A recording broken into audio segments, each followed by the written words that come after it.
Nino Ferré est mort en 1998.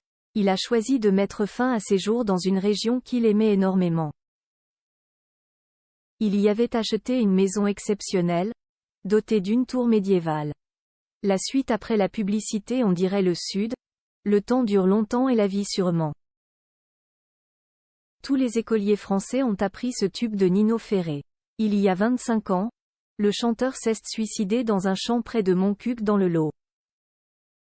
Le chanteur de Telefon allait fêter son 64e anniversaire.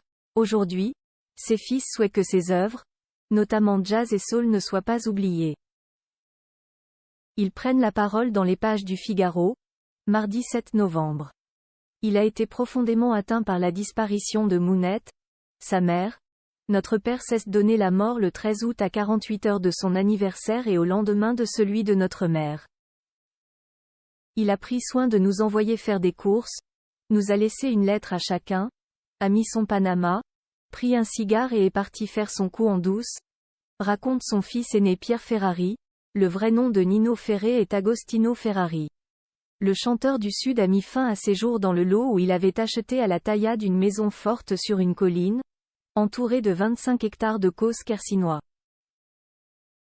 Il y a peint des tableaux surréalistes sans jamais arrêter la musique. Nino est le premier à avoir un studio à domicile et à enregistrer des albums concept conçus non pas comme des compilations de 45 tours mais comme une œuvre avec des pistes qui s'enchaînent.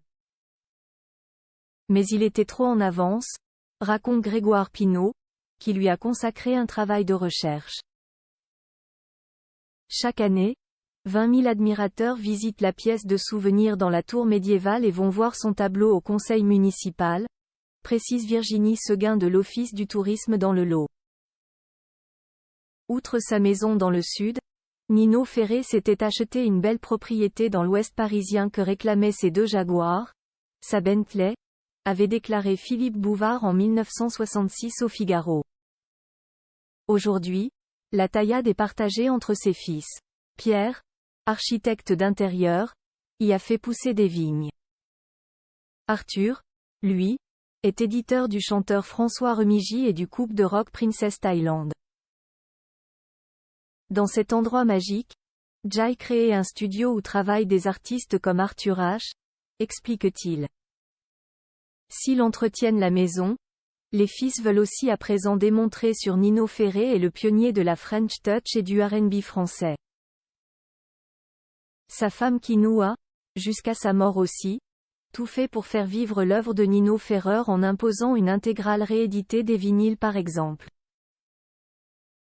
Toujours dans les têtes et dans les cœurs, Nino Ferré sera honoré prochainement. France 3 diffusera d'ici Noël une émission spéciale sur lui. Début 2024, seront aussi lancées les célébrations des 50 ans du Sud et si le succès est là, une chaîne Nino Ferré sur TikTok pourra être envisagée. De quoi continuer de faire vivre sa mémoire. La suite après la publicité.